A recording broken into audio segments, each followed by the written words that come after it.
we beseech thee, guide us through these troubled times, and lead us to eternal draft glory. Smite down my enemies. Should we get the show started?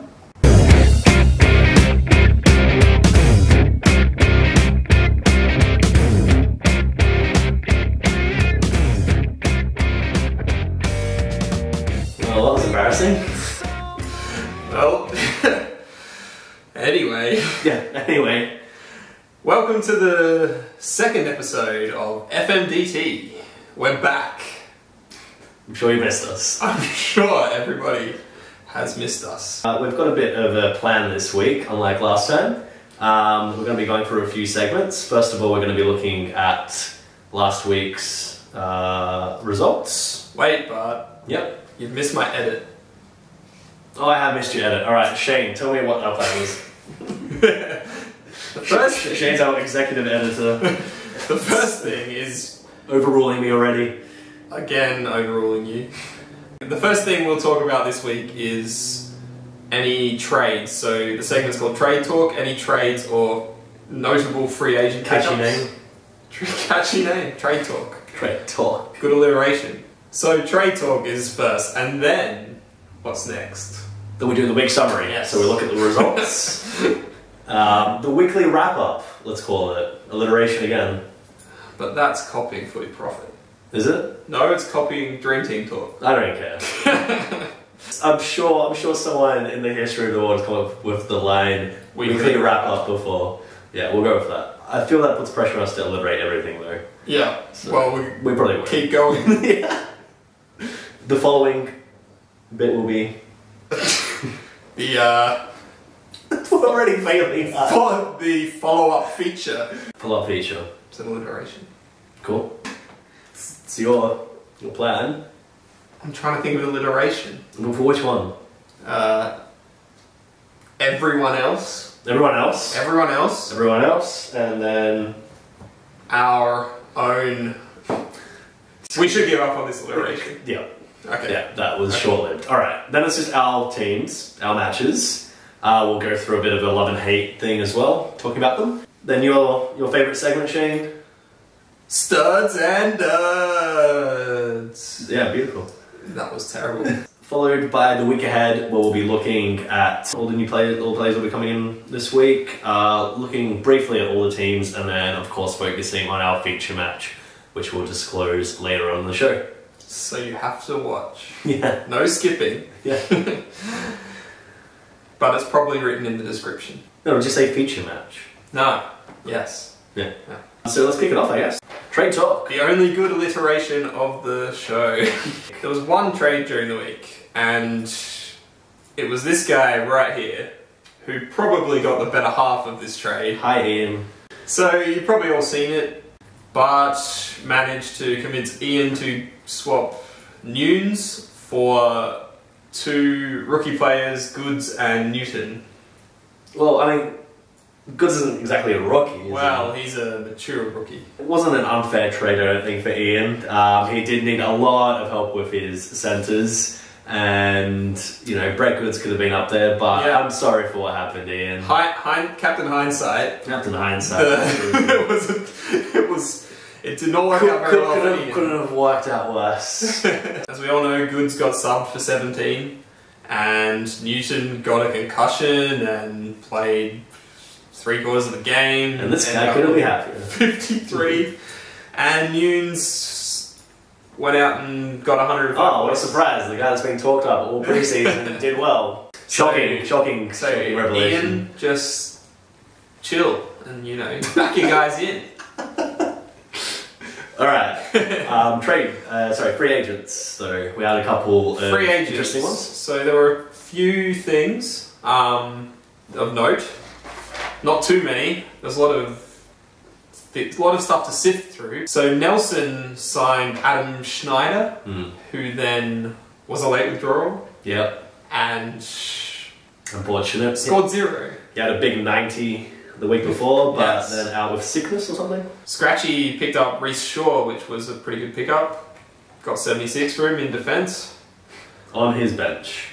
on his bench. He had a big choice of who to start that week. He was talking to me about it, and he made the worst choice possible. But. Right, he wasn't even an emergency. He was right on the bench, along with my pickup of Josh Bruce, the 6-goal hero. 112 points on the bench.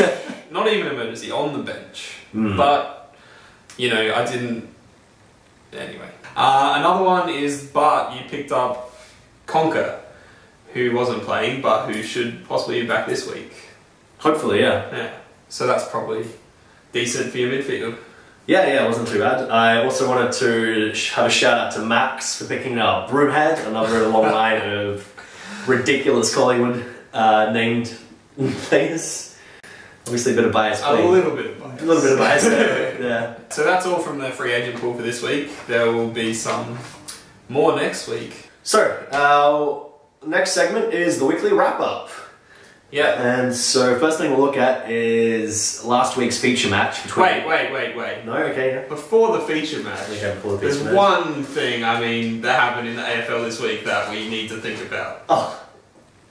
Yeah, I think I know what you're talking about, Shane. I think I know what you're talking about. Yeah. See the Bombers fly up to win the premiership flag. Our boys who play this grand old game are always striving for glory and fame. Alright, sorry about that. We just we had to get Good times. Yeah. Good times. Sorry, Millsy. Not sorry. The feature match of last week, we had Max and Sahil. It was a thriller, this one. It had everything. Oh.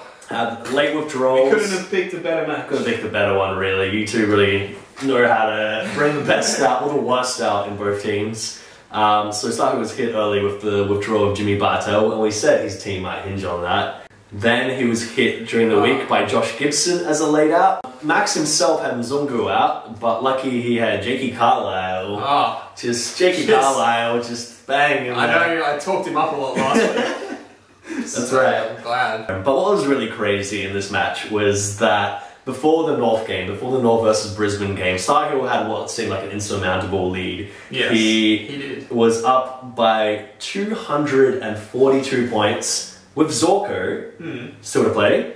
And all Max had was Jared Way, Cunnington, and Stephen Martin.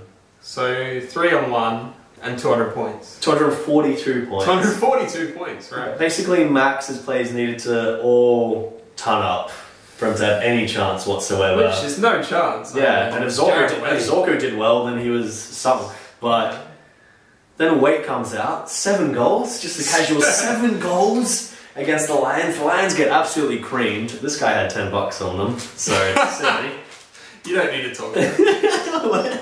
And well, the rest is history. Max comes back to win. Didn't even send a chance. Didn't even watch. Sahil, I think, pretty much said to me something along the lines of, "This is the angriest I've ever been about Dream Team." Unfortunate, man. Unfortunate. But the game had it all, and as I predicted, Max by 140 points. Well, you had a rough week. At least I had it in the right direction. Yeah. 27-point margin in the end.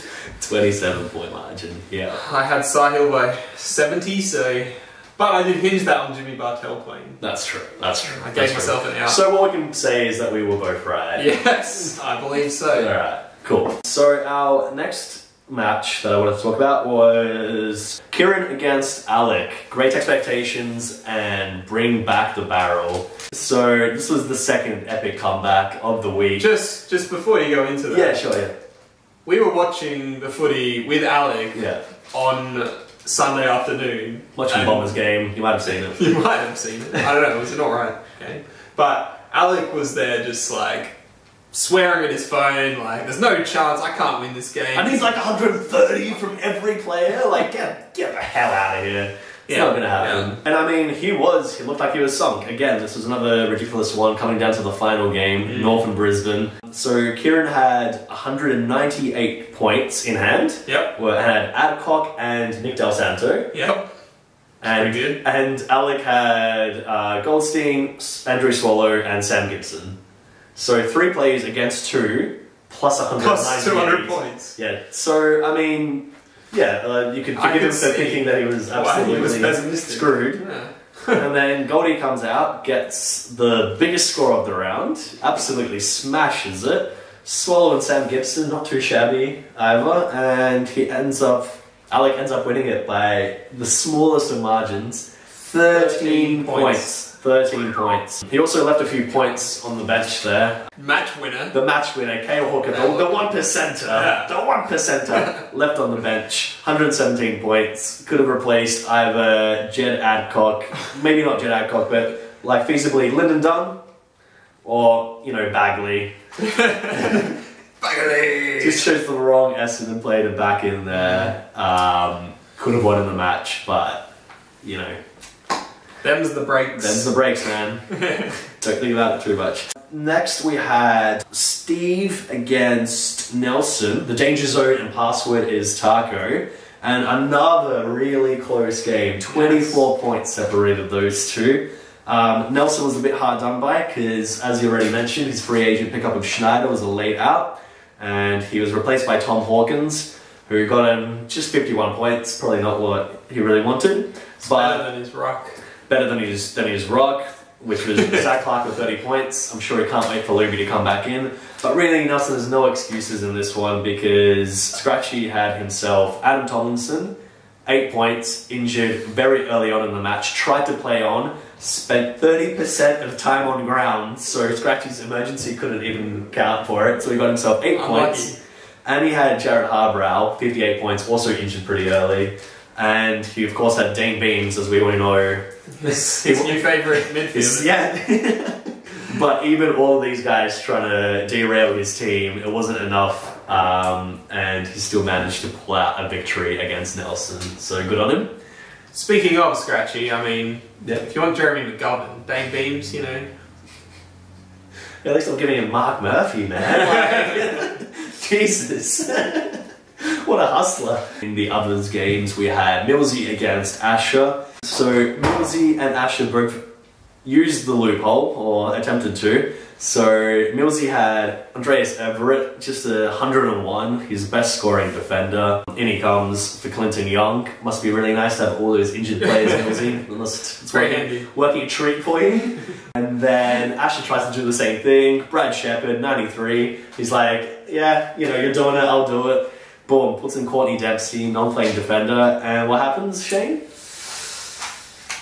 James Frawley happens. James Frawley gets injured on -3.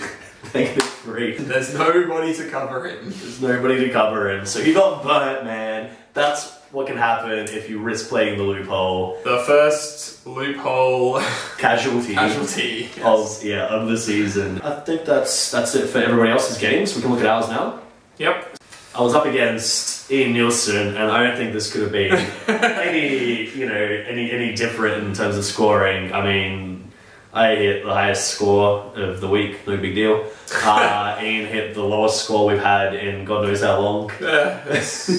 Quite a low score. It was not helped by the fact that he traded. Not only did he trade Nunes to me, which could have worked out anyway for him, but he didn't even put the players that I gave him on the field. He had nobody playing in his back line. Well, sorry, he was missing a player in his back line, and he had 2 blank spots in his midfield, which weren't even covered by his emergency, Shane Edwards, because he was also a late withdrawal, as was Cripps. Gotta check those teams last minute in, and Aish was always not going to play. Aish was always on extended bench, so you really have no excuses for that one, unfortunately, man. Must have been on the booze on Friday night. Yeah. Out in town. We can talk about the margin in the studs and duds. Yeah, I'm sure I'll be coming up a bit. I'm sure he'll be coming up a bit. Who do you love from your team? Well... You've got a big choice here. It's really hard to just narrow it down to one. I'm going to have to go with Michael Barlow, though. Not only was he my highest scoring player, he seems to be one of the few round 1 picks, which is actually doing alright. Yeah. You got your Beams, your Ablett, your Rockcliffs, they're all off the map. Barlow should be number 1 pick this year, I reckon. I mean, look at him. Or at least number 3. At least number 3. My pick. I mean, I should have picked right, yeah. Yeah, absolute jet. And just a consolation prize for Marcus Bontempelli, because I don't know if I've told you guys. Yeah. Bontempelli! I've not What a heard, legend. Not heard you mention it. What? No, yeah. So who then? Who do I you hate? Who is Bannon? I was pretty disappointed with Toby Green. I talked him up a lot at the pre-season, and he's rewarded me with two, I think, like scores in the 80s. This week was 87, and I mean, I've even got that bet with Asher. Do you remember? Yep. McRae versus Green, and I think he's ahead at the moment. I reckon he is. And I really hope that Green picks up his game, because he was like my second chosen midfielder, dude. Well, the holy draft board up here Yeah. will let us know that he was. So that's my love and hate. What about you, Shane?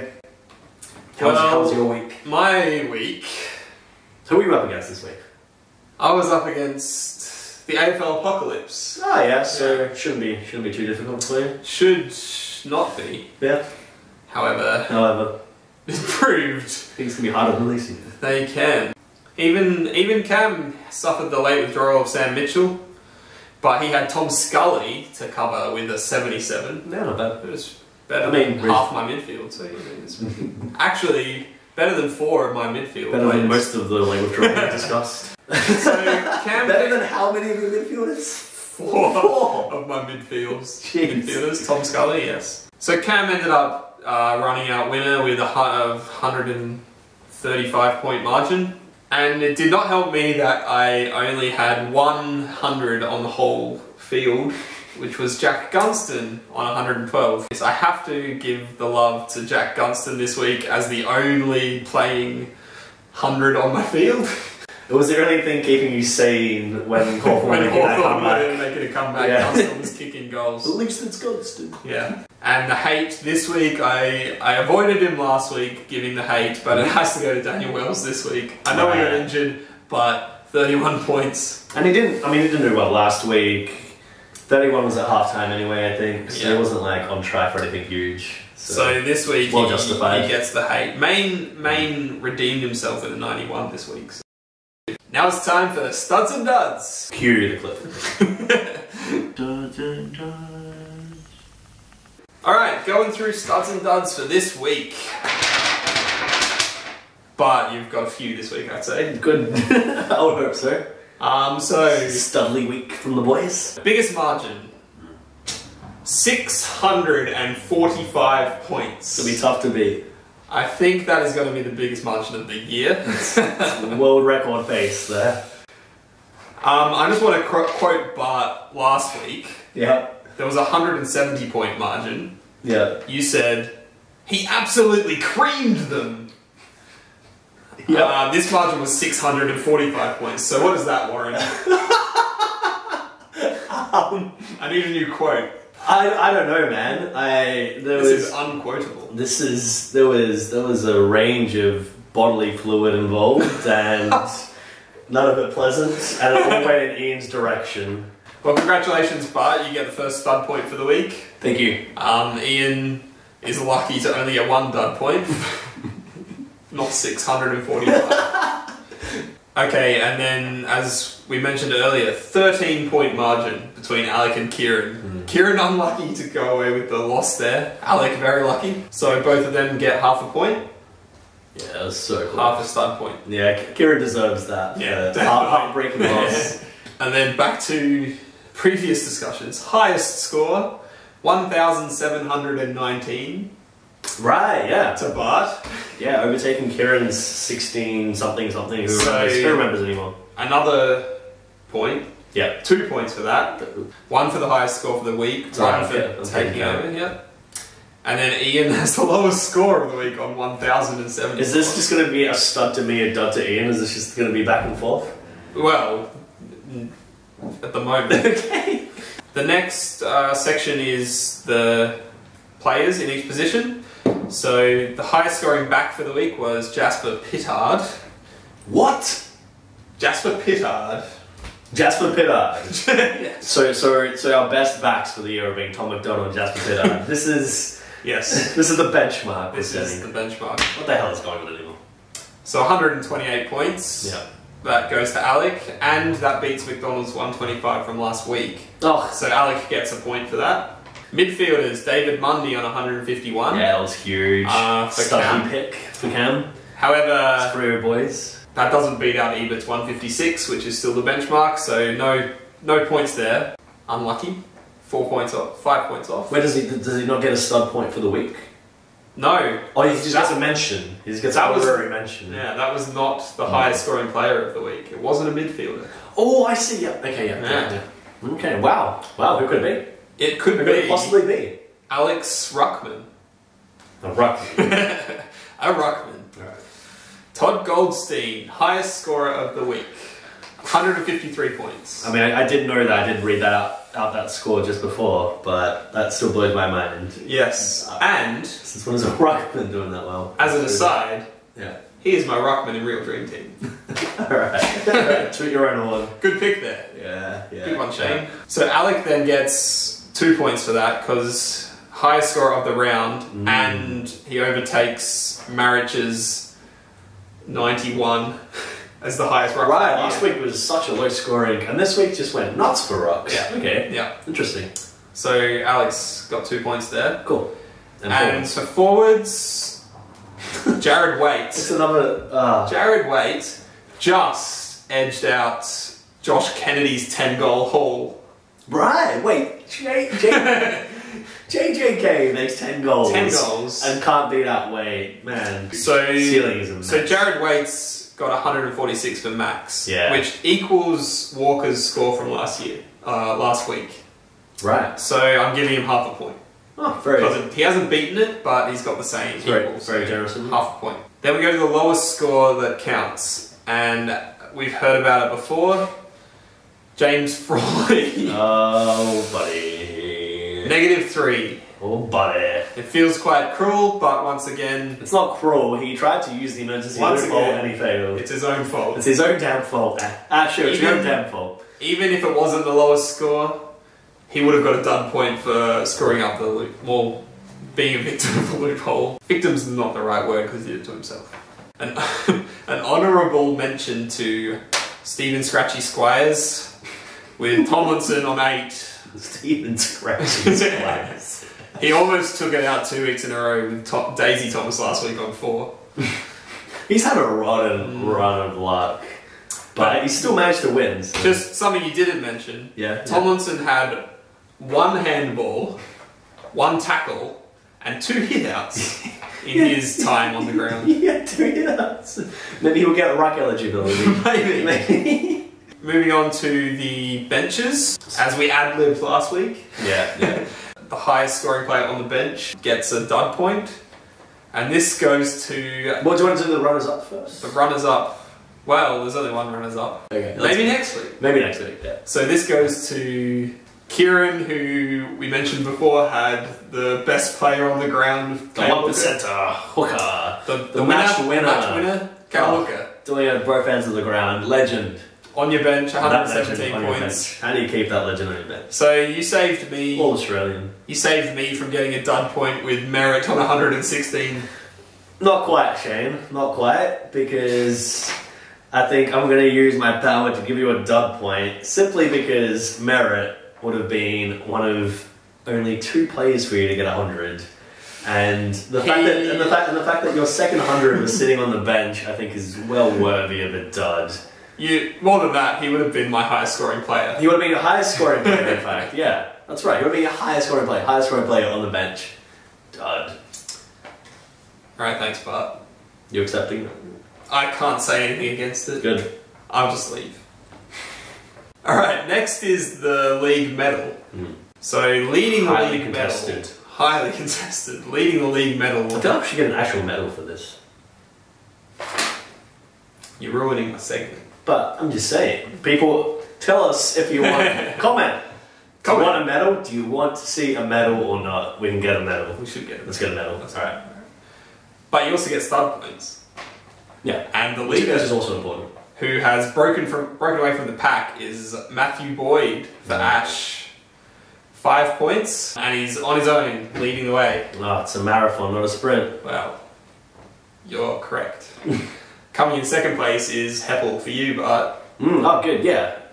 On his own on 4 points. But everybody else there is on 3 or 2. So it's just those 2 players that have broken away from the pack after 2 rounds. Yeah, fair enough. Not much you can say after 2 rounds, but not really. But Ash gets a stud point for being for having Boyd as the clear leader.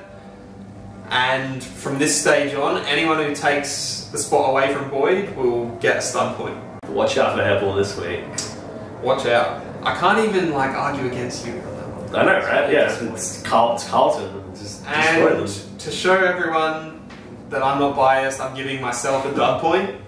Another one.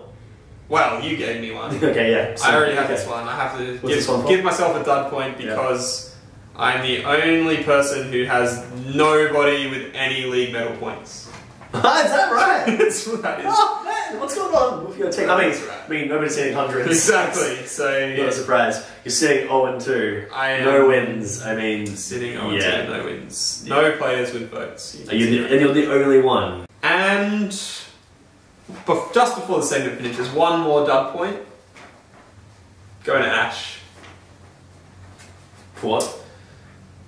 Ash, you were the only person who didn't like this video or comment on Facebook. That's absolutely right. You jerk.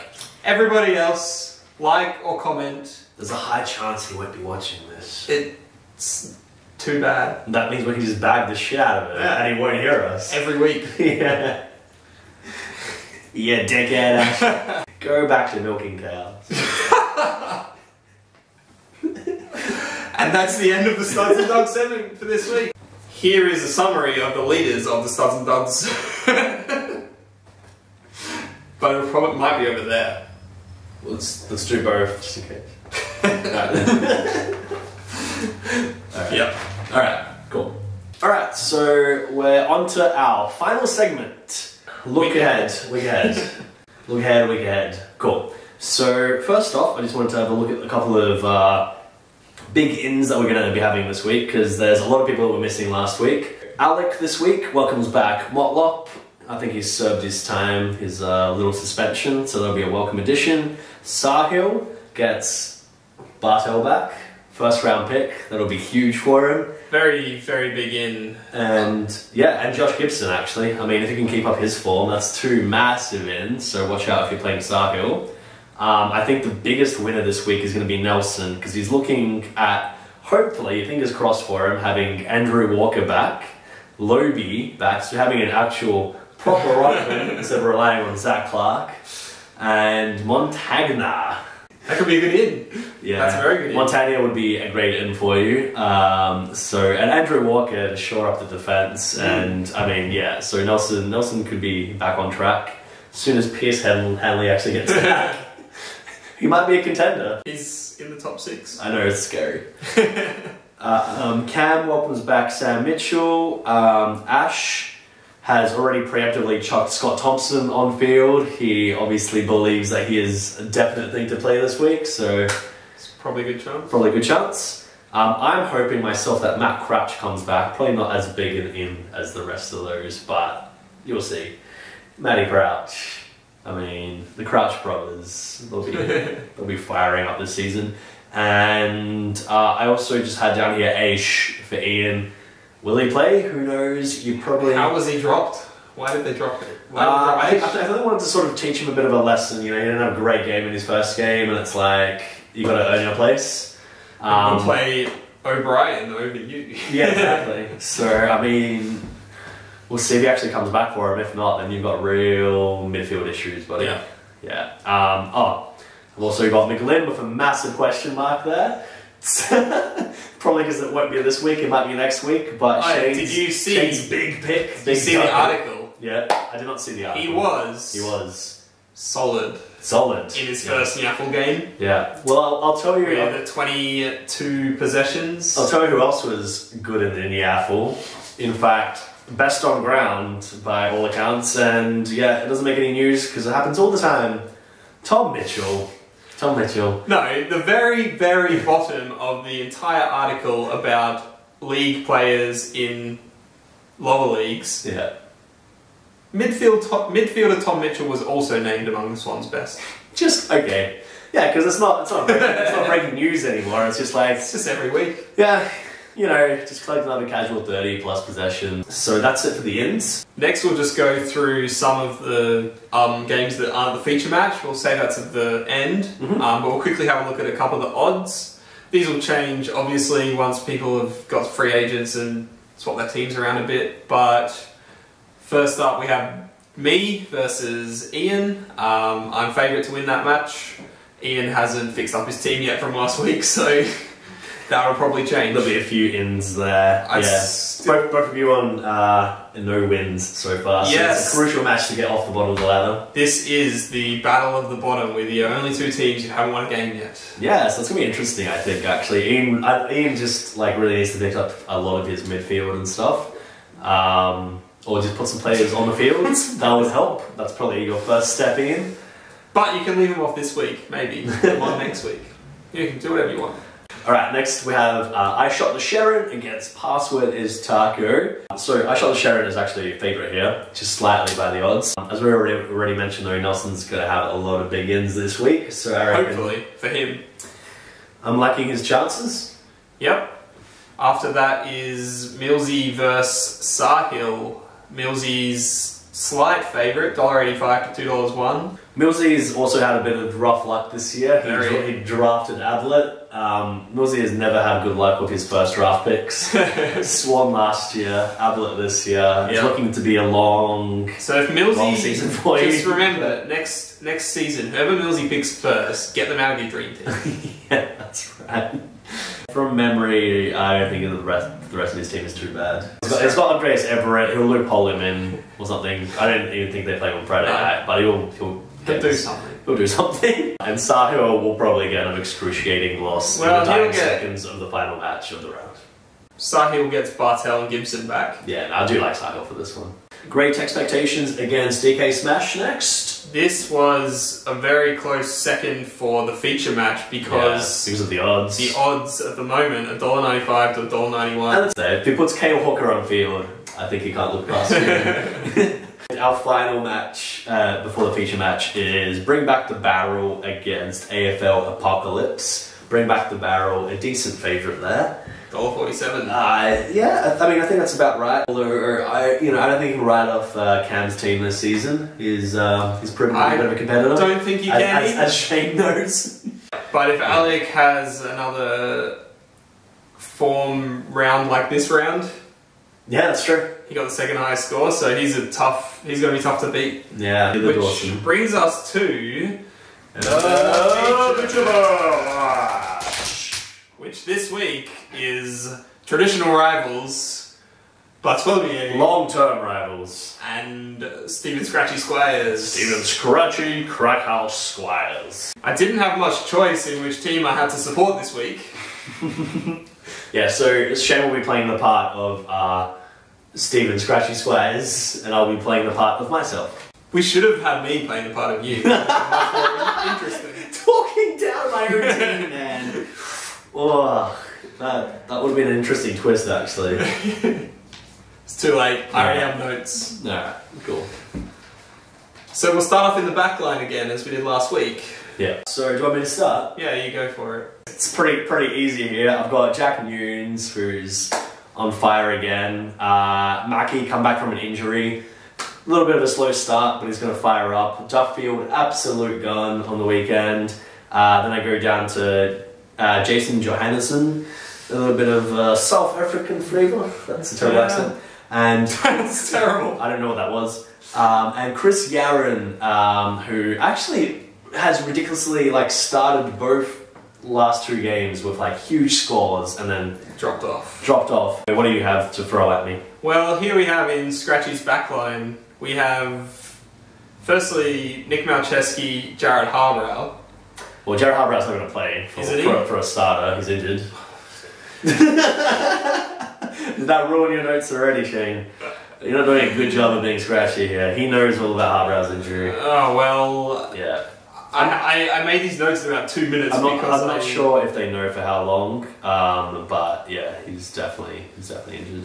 Shoulder injury. We just decided this feature match about 10 minutes before we started the filming, so... Bear with him.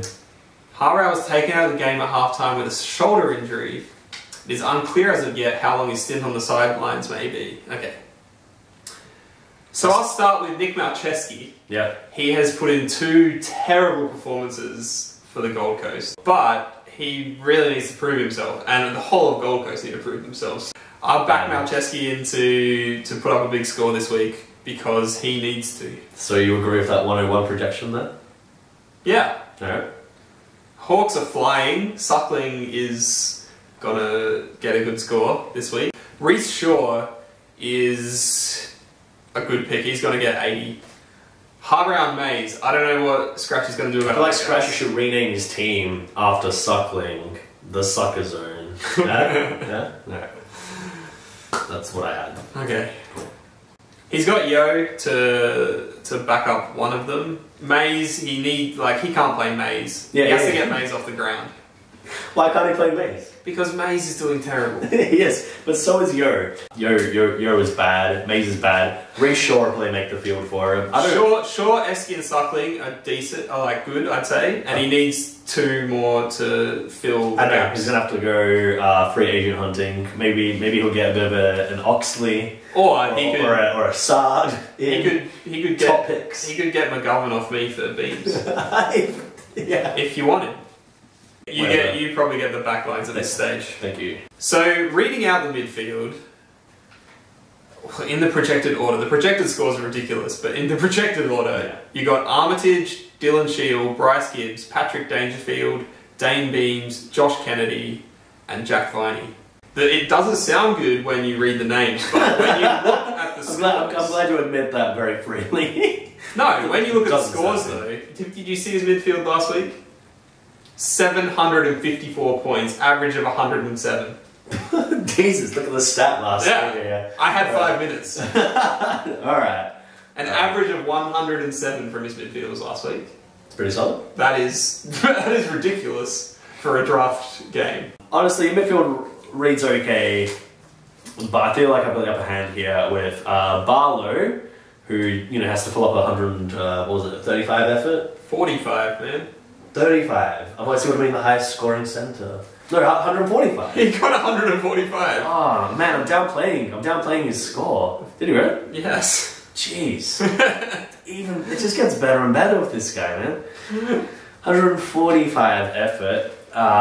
He's on fire. Dyson Heppel, Toby Green, Brendan Goddard, who I've got in the mids at the moment, Mark Murphy, Caniglio, Jared Pollett. Can't see any of those guys really doing too badly, to be honest. I can see Green, Goddard, Murphy, Caniglio, and Pollett all getting under 100.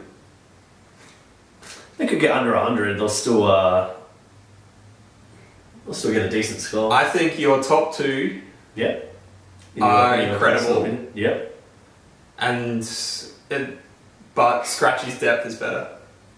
His depth is better. In the mids. You mean his lower down people? Yeah. It's close now. His midfield was the only thing he's gone for him, let's be honest. But Beams is going to crash and burn, and Barlow's 145 will make up for the rest of my midfielders that are over 100. That happens. Cool. So, look, I'll give him a slight victory in the midfield because he needs a victory somewhere. Rocks, Sandilands versus Patrick Ryder. Pretty simple one there, I think. For some reason, Sandilands only projected at 64, which seems really low. But so does Paddy Ryder's 74. I'm off the bat just saying this is even. Yeah, I'll go with even, to be honest. I mean, Sandilands, he hasn't done very well in the first 2 rounds. He got 85 last week. That's pretty much what I expect from him. Ryder's got 80 both rounds. Yeah. But Loby's coming back. And how is that going to change things exactly? We'll if Loby comes back, it could affect it, we don't know. I'll go with evens. I'll take evens. It's alright, because I've got him covered right here. Forward line. Let's go. Marcus Bontempelli, 102. Such a low projection. Let's go for 150 this week, Bon. Let's do it. I reckon we're in with a chance. 150. Gonna get the 3 votes. Bell Chambers is for some reason my second highest forward. Disagree with that, but he did alright last week, 77. This week I reckon, hit about that mark. Mark LaCroix, Alan Christensen, Tom Lynch, all good for in the 80s, if not the 90s. Christensen's really been racking up the possessions. Yep. So, yeah, I'm happy with that. And, yep. All over that, man. All over that. He's also got an injured Tomlinson in there, in case you didn't realise. 12 weeks out. Yeah, Tomlinson can be replaced straight swap for Ricky Petard. Petard,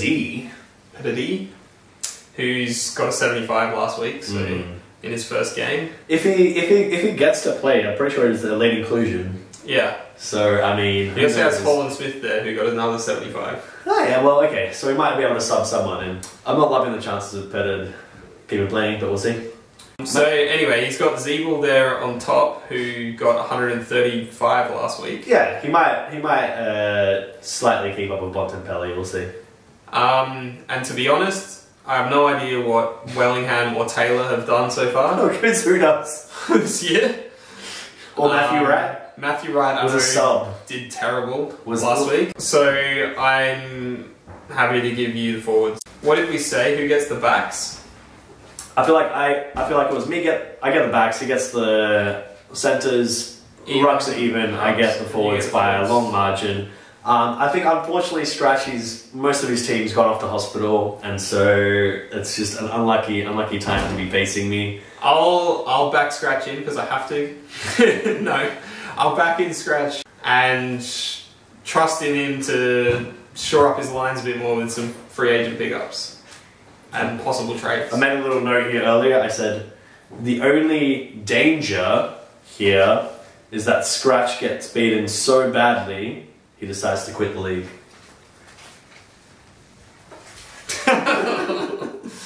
Delicious. Yeah, it's gonna be all too delicious this week, I think. So I'll put Scratchy by 30. The projection says 68. I'll add 100 to it, and I'll say myself 168.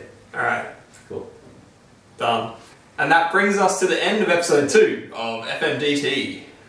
Man, time sure flies. I'll say. Week 2 is down already. Alright, so don't forget to hashtag FMDT for any of your draft league questions. Yeah, except we've still got to set up our Twitter, and our Instagram, and probably our Vines, and... Just shut up. Just shut up. Alright. Thank you for watching, and we'll see you again next week. Don't forget to comment, or let us know what you want in the show, or what we could do better. Yeah, let us know. And if you want to see that league medal, or anything, let us know what you want. Yeah. And thanks for watching. See you next week. So you see that you see all the people in the trading block this week? Like Millsies put his whole freaking team. I know, man. It's ridiculous. It's like you got Albert and Beans now to trade for. Who do you even want? Who do you pick? I don't know. Maybe he'll accept McGovern for Albert. Oh, nobody wants McGovern. I feel like you should do that again. What? The whole thing. I'll edit it. Okay. Alright. Look at the scarf off, it's freaking hot here. Oh, that was great.